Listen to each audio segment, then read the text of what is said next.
target iti City Government San Fernando City Lodyon nga magbakuna iti 70% kani iti kwalipikado mabakunaan nga iti siyudad San Fernando hingga ti agpas iti tawan 2021. May basar iti report nga ti agdama kat mabutan iti 59,075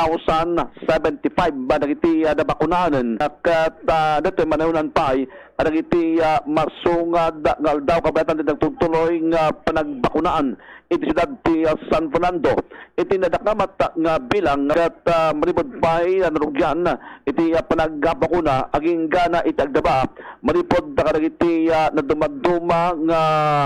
sektor iti siyudad ti San Fernando kan dagiti priority group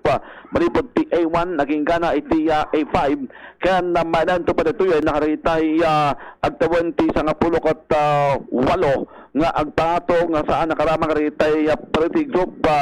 nga mauawis na kitoy nga agpabakuna kat mainayon to pa iti nadakamat nga bilang tamus nakat gumato iti percentage dagiti nabakunaan iti siyudad iti San Fernando punang ituntuloy na ta iti panangawis iti city government